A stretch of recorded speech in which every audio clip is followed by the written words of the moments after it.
just minutes from Strasbourg Airport. An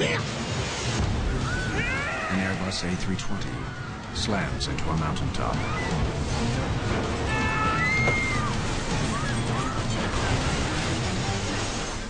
Delta Alpha, your position?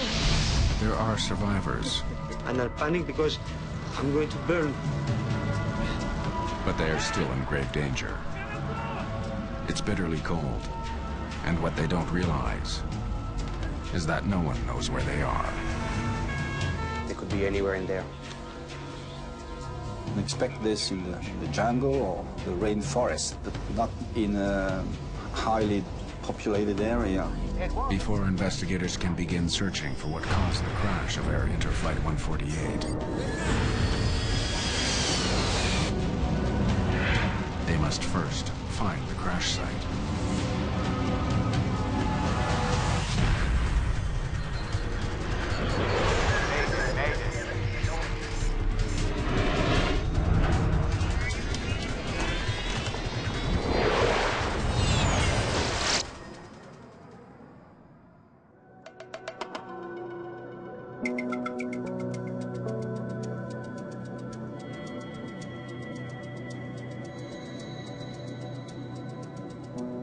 January 20th, 1992. Air Inter Flight 148 has departed from Lyon, France. 124.905, thank you. Captain Christian Hickey and First Officer Joel Cherubin are experienced pilots with over 12,000 hours of flying time between them. The flight is a short hop between Lyon in central France and the city of Strasbourg in the mountainous Alsace region. The French airline Air Inter caters mostly to business travelers and prides itself on being timely.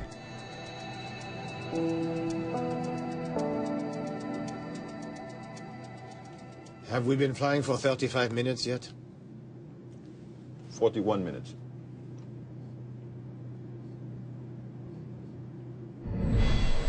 The crew is flying an Airbus A320, one of the most technologically advanced commercial airplanes in the world. Even before takeoff, the pilots programmed the autopilot to land on a specific runway in Strasbourg. The cockpit of the A320 is also very different from other planes. Instead of analog gauges, the pilots look mostly at digital displays.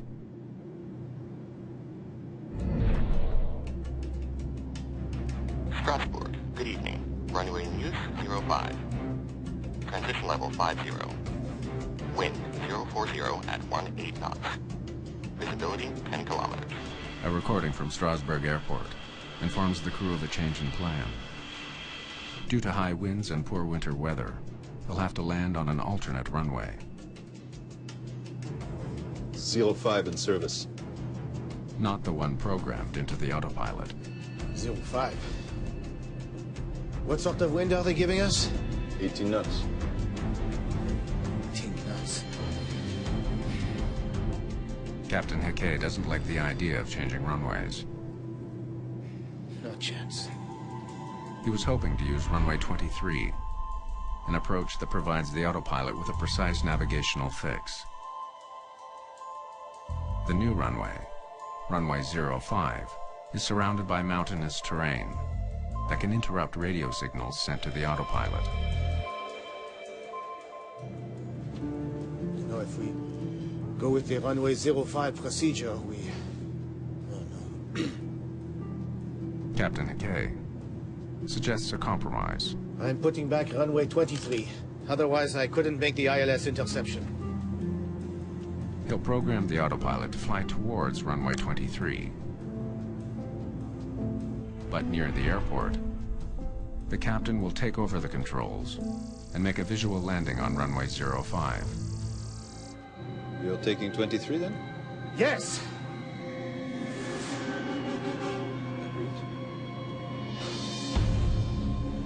Ladies and gentlemen, we are commencing our descent. We ask you to please return. Nicholas Skurias is a university graduate student. It was a quiet day. I was expecting to go to see my girlfriend in Strasbourg, so I was very happy. Roger 854, proceed to GTQ air level 140, contact Reims. Delta Alpha, Strasbourg. Yes, we intend to proceed to do an ILS on runway 23, then an indirect for runway 05 after that. The Strasbourg controller considers the captain's plan. Delta Alpha. He warns that there will likely be a delay due to heavy traffic.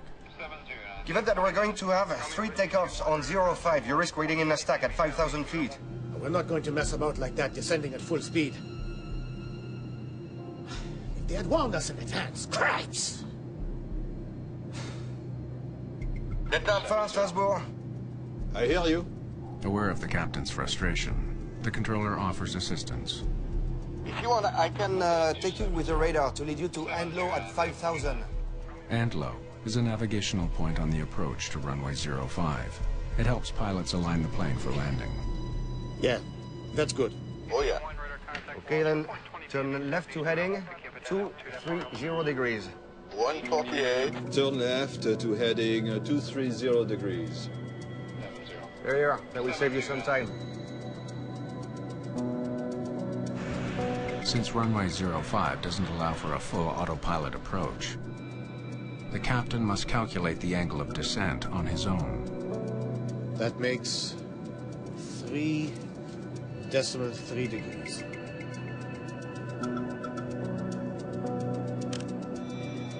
Donc 3,3, c'est tout à fait normal, oui. 3.3 degrees is a normal flight angle that provides a good slope for landing. Doucement, la bonne pente, voilà. Ladies and gentlemen, we are continuing our descent. The flight from Lyon to Strasbourg was quite short. I think 50 or 45 minutes. Nothing special. It was very natural and very ordinary. Thank you. Turn left, steer 90. 090 degrees, Delta Alpha. The controller talks Flight 148 through the last turn to align the plane with the runway. Now 25 kilometers away. Then, First Officer Cherubin notices the plane is slightly off course.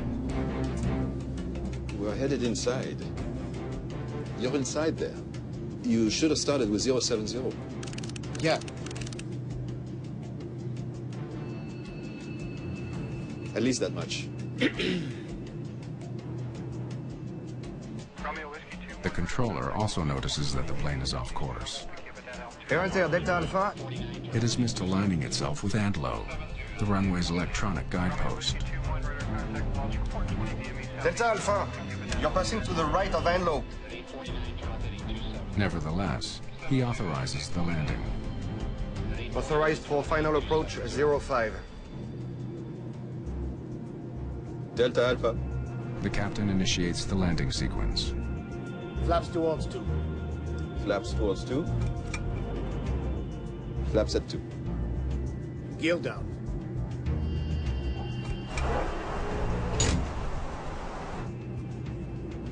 Ladies and gentlemen, we are going to land in a few minutes.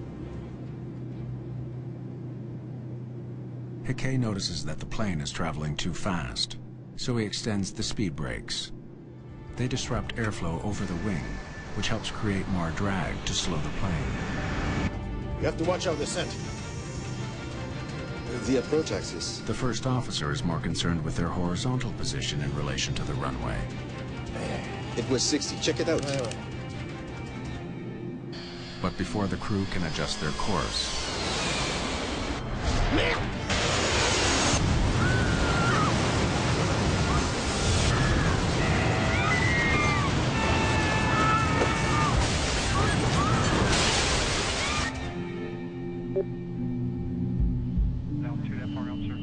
Delta Alpha, your position?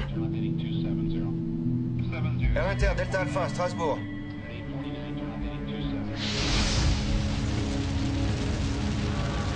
the crash is catastrophic.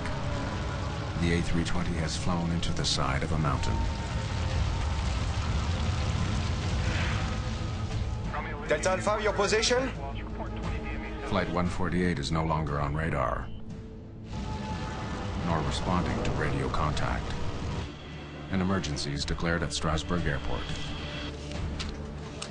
This is the last hit we got. We were flying about 20 kilometers away from the airport.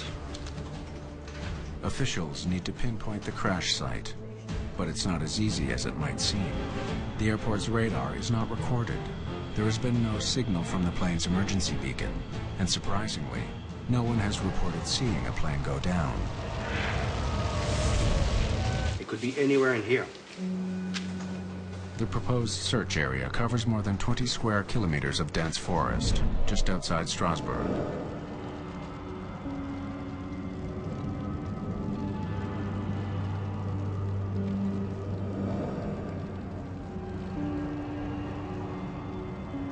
Nicholas Skurius survives the crash of Air Inter Flight 148 with only minor injuries.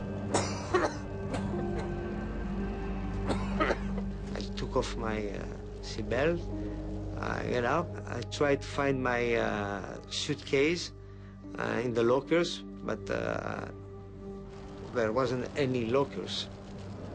I realized that I was alive. It was a crash. I saw a fire in front of me, and I panicked because I said to myself, I'm going to burn. I went to the back of the plane, of what remained of the plane. I found some other survivors. Come on! It's gonna blow! I was afraid of the explosion. I was panic. With the smell of leaking jet fuel in the air, the survivors move away from the burning plane.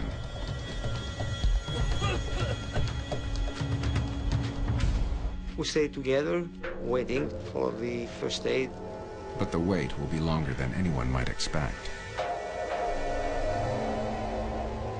The first reaction that we have after the crash was, okay, in half an hour, 1 hour, most and the worst, okay, the rescue team will be here. And it wasn't here. 1 hour after the crash, rescuers still have no idea where the wreckage lies.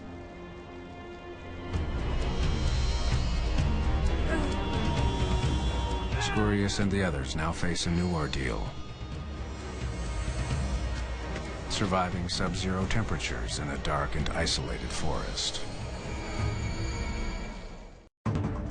2.5 hours after Air Inter Flight 148 disappeared from radar near Strasbourg Airport, the missing plane has still not been located. Amidst growing tension, the French Aviation Bureau, the BEA, sends in its lead investigator, Jean Paries.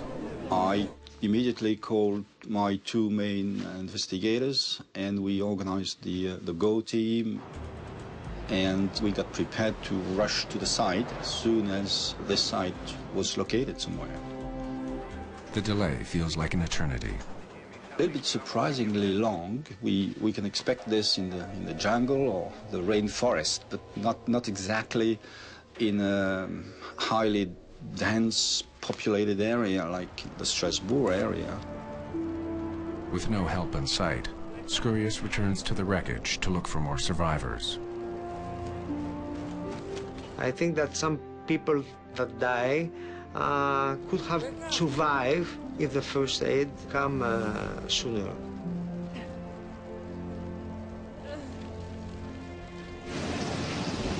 Nearly 1,000 people search for the missing plane. But 3 hours after the crash, there's still no sign of it. Frustrated, Skurius goes looking for help.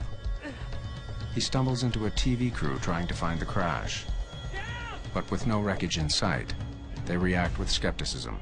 They didn't expect survivors from an airplane crash. Hey, you have to believe me! They didn't believe that I was one of the survivors, but believe me, I was, because my face was black due to the smoke, the kerosene, and so on.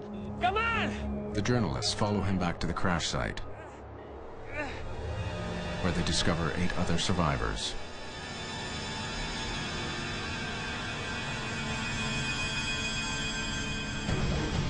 Finally, the first rescuers arrive.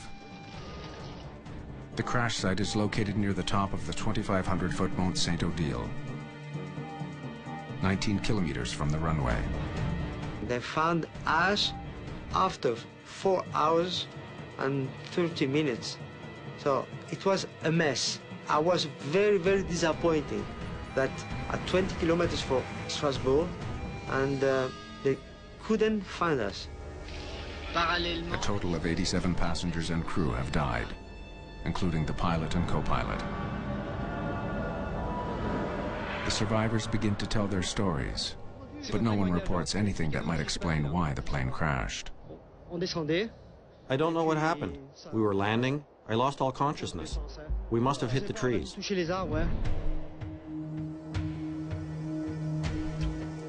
Bob McIntosh, an American NTSB investigator, arrives at the crash site. The BEA of France recognized the international attention would be on this accident, even though it was a domestic accident. He invited a group of international accident investigators to come and participate.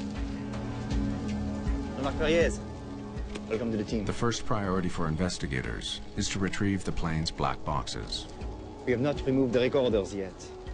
Good. With the boxes trapped in the burning tail section, any delay could prove costly. We're very anxious about the state of the tape inside. Will it be possible to use it? Will we get the critical information we need? In France, aviation accidents are also investigated by the justice system. Perriez and his team are not allowed to access the site until judicial officials secure the black boxes. I can recall seeing the glowing embers and seeing the flight recorder sitting there and not being able to intervene and say, get that thing cooled down as soon as you can. After midnight, the boxes are retrieved from the plane and sent for analysis. Investigators can only hope it's not too late. They was extremely hot. They looked damaged, they looked burned.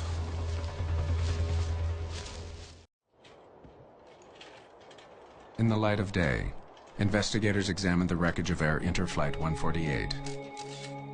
They discover why the plane's emergency locator beacon didn't send a signal. It was actually destroyed by the impact. The beacon is located inside the cockpit and is designed to start working after a crash. Its failure suggests an unusually forceful impact with the ground. We had this first feeling that the descent was abnormally steep.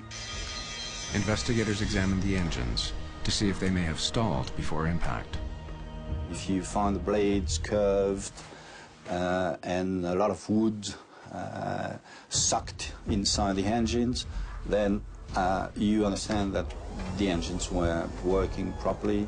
And that's exactly what they find. The plane clearly had power, yet it plowed steeply into a mountainside without ever sending out a distress signal.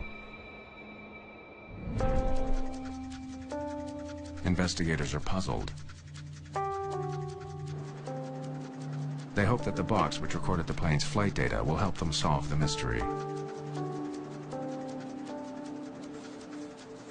Those particular recorders had the best survival record of any recorders. They were the top of the line as far as survivability is concerned. The black box is designed to survive temperatures up to 1100 degrees Celsius for half an hour. The tape recorder inside is protected by a capsule filled with water.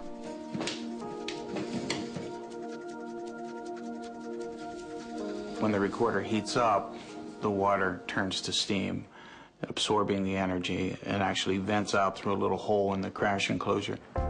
But when the flight data recorder is opened, investigators make a troubling discovery. DFDR was totally damaged. Impossible to read anything from it. It was subjected to heat beyond the 30 minutes. The recorder was just never designed to withstand that kind of sustained heat. And so we were very disappointed. There's now only one hope for recovering the plane's flight data, a device called a quick access recorder, or QAR. Maintenance workers use the QAR to access the plane's computers, but it also records some flight data.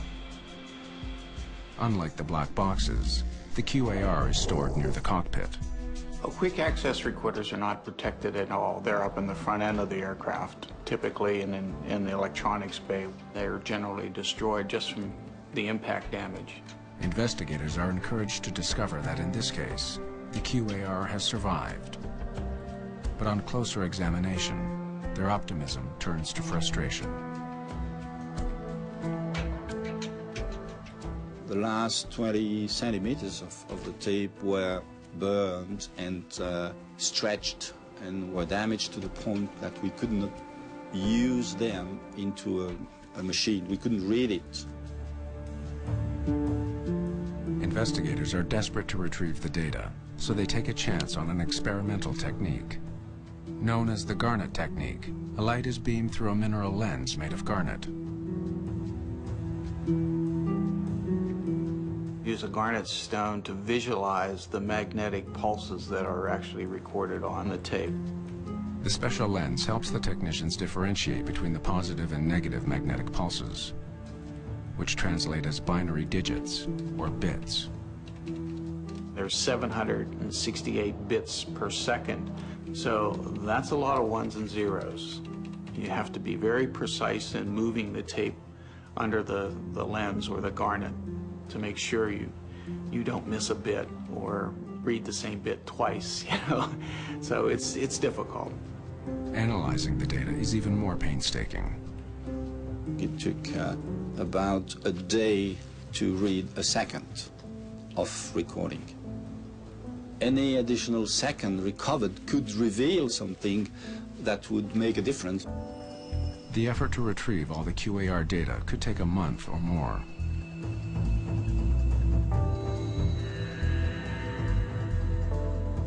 In the meantime, the focus of the investigation shifts to the cockpit voice recorder. It was positioned just above the other black box. The cockpit voice recorder, which was just inches away, but outside of the ashes, had air passing over it, survived. Runway 23. Otherwise, the recording reveals the captain's anxiety early on in the flight. You're taking 23 then? Yes! Investigators know that landing on runway 05 requires what's called a non-precision approach. That means pilots receive electronic guidance only on their horizontal position, left and right. They get no guidance when it comes to altitude. The non-precision approach is significantly less accurate. Why, it's not really difficult, but they are less comfortable. 05. What sort of wind are they giving us? The non-precision approach increases the demands on the pilots. Investigators can also hear that the captain had concerns about landing on runway 05. 48, Delta Alpha, you are number 1 with EOR DND runway 05. Runway 05. 10 nautical. That won't work. It's a lot of distress over a non-precision approach. Wondering what can cause such distress, investigators research pilot training at Air Inter. They find that most pilots did not have extensive training making non-precision landings in the new A320.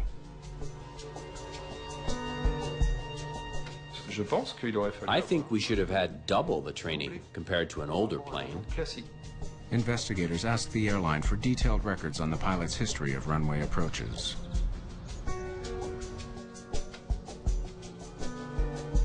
They're intrigued by what they discover.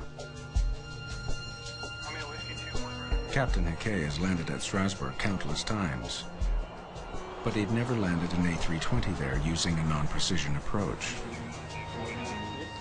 We're not going to mess around like that descending at full speed. Clearly, the captain was uneasy about having to execute a landing he had never made before. I think the captain was worried about making it in a minimum amount of time, in the minimum amount of delay. Have we been flying for 35 minutes yet? And the co-pilot was worried about not getting in trouble by offending the captain. At least that much. More research into the pilot's work history offers yet another revelation. While the two pilots had flown more than 12,000 hours between them, they were both still relatively new to the highly advanced A320. It's 05 in service. The aviation community misunderstood the magnitude of changes brought by the new Airbus A320. The captain had only 162 hours in the A320, and the co-pilot even less, just 61 hours. Behind this accident scenario, there's an issue of confidence of the crew in themselves, in the aircraft. 18 knots. No chance. They were not prepared, really, to fly in this kind of condition. If they had warned us in advance, crimes! Investigators conclude that the crew's training was insufficient. But that alone does not explain the crash. Merde!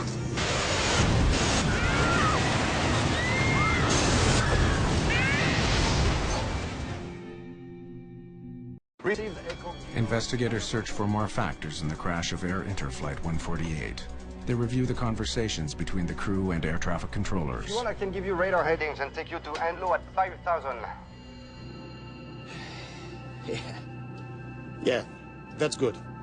The radar vector makes flying easier. The captain was happy because it was reducing his workload. Turn left, steer 90. With the controller's assistance, this landing should have been very simple.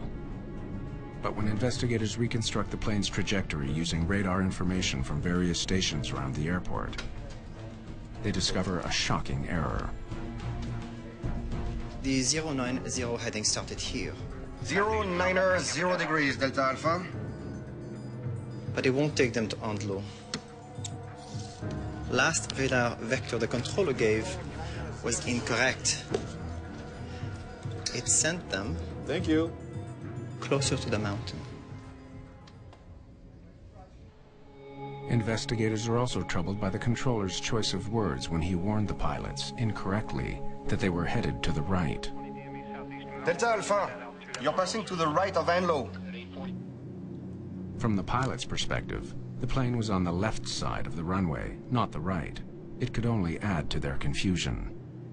Le contrôleur, en fait, il a fait un... It was very poor guidance because he didn't employ the usual terminology. Et il n'a pas utilisé la phraséologie standard. Investigators recommend that controllers use only compass points when giving directions, never the words right and left. The controller's mistakes clearly brought the plane closer to the mountain. Turn left, steer 90. 090. But once again, investigators feel they still don't have the whole story.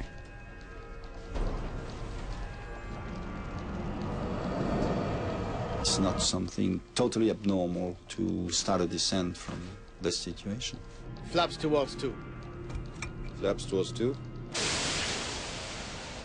Gear down. When investigators study the plane's reconstructed flight path, they discover something more alarming than the plane's horizontal misdirection. As it circled the mountain, the plane inexplicably entered a dangerously steep and rapid descent.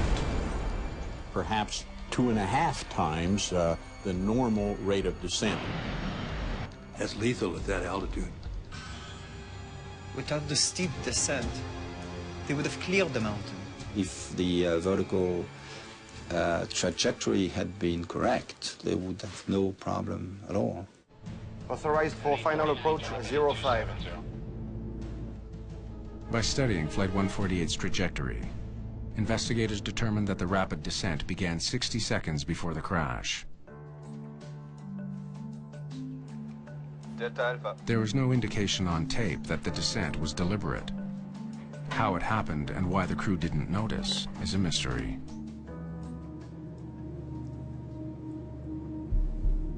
It should be a no-brainer. Keeping track of the altitude. The cockpit altimeter gives pilots a constant readout of their altitude. Altimeter, that's a very precise instrument. They become very reliable. They're accurate within 5 or 10 feet. Ignoring it would be a major error in flying protocol. Flaps towards 2. The recording reveals just one single remark from the crew about their descent. We have to watch our descent. It occurred 16 seconds before the crash. We have to watch our descent. The captain had just extended the speed brakes. The aircraft was accelerating abnormally. The captain started to realize there was something wrong with the descent rate. But the first officer changed the subject. The approach axis. We're hitting the axis a half point off. There. It was 60. Check it out. He refocused the captain's attention on the lateral situation rather than the vertical situation, which was the main problem, of course. And they both failed to recognize the situation. I think they were planning they were going to break out of the clouds so they'd be able to see the runway, and they wouldn't need to do the full instrument approach. It was 60. Check it out. But the plane never left the clouds. There's an old adage in aviation. Rocks have been known to hide out in those clouds. It now seems clear that the crew was not monitoring their altitude closely enough. The weather. But a bigger mystery remains. We can only guess why. What caused that deadly descent?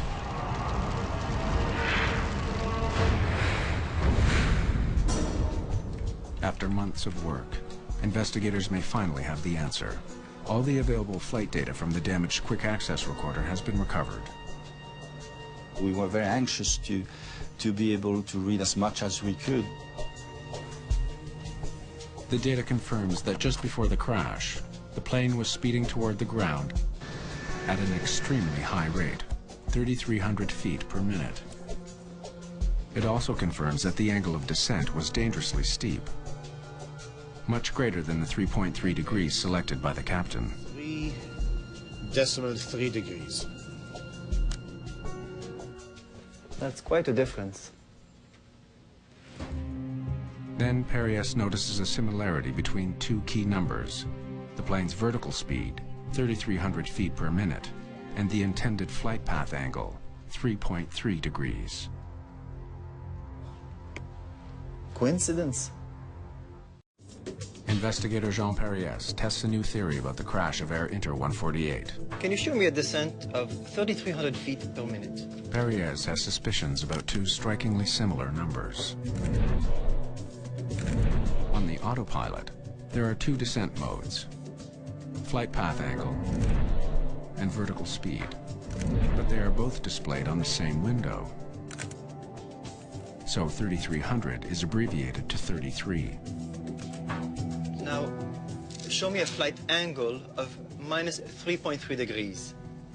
The problem on this aircraft was that the two values were visible on the same window and controlled by the same knob. 3.3 degrees. Minus 3.3 degrees. Perriès strongly suspects that the confusing display tripped up Captain Hickey. So it wouldn't be hard to make that mistake, would it? The confusion is quite easy between the two modes if you don't do it carefully. If the captain failed to push the mode selector knob, then entering 33 would not have initiated a safe 3.3 degree angle of descent. Instead, it would have put the plane into a deadly rate of descent of 3,300 feet per minute.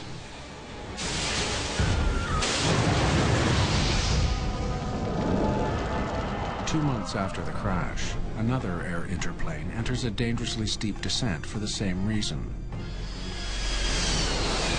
The crew only discovered the problem when they broke out of the clouds.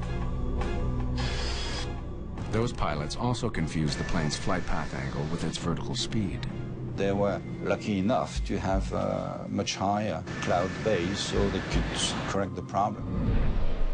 Further research reveals an industry-wide problem with the A320. Many people confuse these modes, especially during training, and many of them fell in the trap even after the training.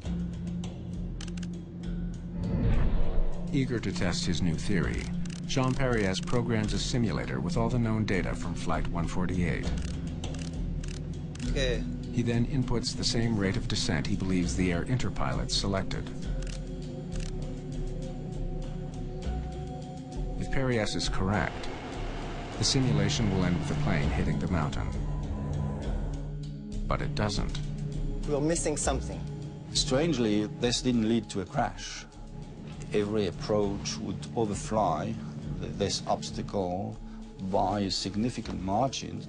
Have we factored in the wind?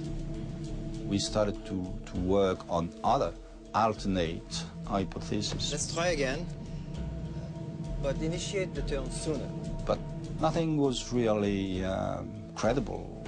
No matter how hard he tries, Perriès cannot simulate the crash. Unable to explain why, he turns to the plane's manufacturer for help.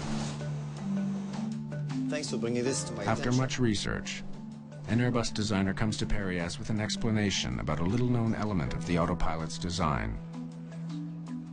In emergency situations where the A320 needs to change direction quickly, the autopilot is programmed to reverse the plane's direction at twice the normal rate. The reaction of the autopilot would be much faster. And these cases were typically when you were descending and asking the autopilot to climb, or climbing and asking the autopilot to descend. We immediately went back to the data at the very second at which the descent was commanded by the crew. Gear down. Perriès discovers a tragic coincidence. Sadly, we found that at this very second, there was turbulence. There was an ascent. It's very slight, but there it is. The momentary turbulence caused the plane to climb slightly. And this led to a positive 600 feet per minute vertical speed for maybe half a second. It was during that same half second that the crew commanded the plane to descend. 60, check it out. The autopilot read this as an emergency, requiring a blazingly fast change of direction. That could be it. Investigators now contemplate a terrible thought. Could a random gust of wind, hitting at exactly the wrong split second, have been the difference between life and death? Here it comes. And we got a crash. Perriès' theory explains every aspect of the crash. The crew's confusion with the autopilot display 3.3 degrees caused the plane to descend dangerously close to the mountain. Turbulence and an obscure safety feature brought it even closer. It was a fatal combination. It's a fascinating lesson about the random dimension of accidents. Half a second before, half a second later, they wouldn't have the accident. The discovery of a confusing cockpit display has enormous implications for the entire industry. The flight instrumentation of aircraft like the DC-10, MD-11s, the 747s and so on, all the Boeing products and all the commuter products that were using that avionics suite had this vulnerability about it. Investigators now face a daunting question affecting aircraft safety around the world. If the design of the autopilot interface isn't changed, how many more people could die?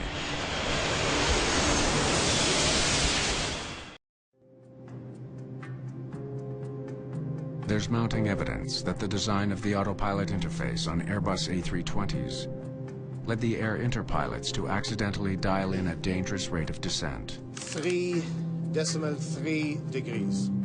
We felt a need to start the industry to work on this. The plane's manufacturer, Airbus, responds immediately. The main change, which was very quickly made, was to change the display window. With the new design, if a pilot selects a vertical speed of 3,300, the entire 4-digit number is displayed. So the confusion between an angle and a vertical speed was no longer possible. For investigators, only one mystery remains. All Airbus A320 jets are designed to be equipped with a safety device known as a Ground Proximity Warning System, or GPWS. Which is a downward-looking, single-purpose radar that tells you how high you are above the ground directly beneath the airplane. And if it gets to be too low, it'll set off a warning. Pull up, terrain. Pull up. But Captain Hickey We have to watch our descent. never received a warning for one very simple reason. His A320 didn't have that alarm.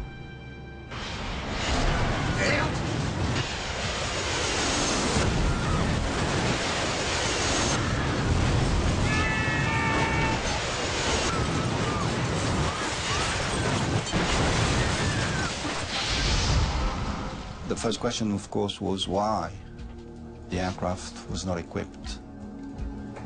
So it's not part of the minimum equipment list. The Air and Terror Management had decided they did not like the false warnings that had been produced by GPWS equipment. Normally, most planes fly slower than 250 knots when under 10,000 feet, but we flew at 350 knots until the final approach. So at those speeds, GPWS was always giving off false alarms. Dans ces conditions, parce qu'il générait des fausses alarmes. This decision, while legal, prevented the pilots from having one last line of defense before crashing into the mountain. C'est pas possible d'imaginer un instant. It's impossible to imagine that the pilot wouldn't have pulled up if he'd heard the alarm. We should have a GPWS on commercial flights in any case, yes. That's an obvious conclusion. The report will list these causes: flight deck aeronautics, Investigators conclude that there was no single cause for the crash of Flight 148. training, lack of GPWS. The tragedy involved an ill-fated combination of many different weaknesses in the airline industry. We made 35 or so recommendations, including pilot training, about the ground proximity warning system, and so on. The recommendations lead to sweeping changes. Pilots must now have more A320 training before getting behind the controls. Le pilote, je crois, qui est... One of the two pilots now need to have at least 300 hours on the plane. They estimated that 300 hours were enough. Il parlait de 800, il parlait d'un niveau d'expertise. Another change? The design of a more heat-resistant black box. The FAA did a test, did some studies with the thermal characteristics of post-crash fires, where it came up with a value of 260 degrees C for 10 hours. Delta Alpha, your position? Air Inter, Delta Alpha, Strasbourg. As a result of the Strasbourg crash, the A320 is now a safer plane. You can only get this change if there is what people perceive to be a good reason. And sadly, a good reason is still an accident. But improved aviation technology is still no substitute for well-trained, well-prepared pilots. There's an old axiom in aviation that you taught early on, that never let an airplane take you somewhere that your brain hasn't visited at least 5 minutes ahead of time. This is an excellent example of a flight crew that didn't follow that particular axiom.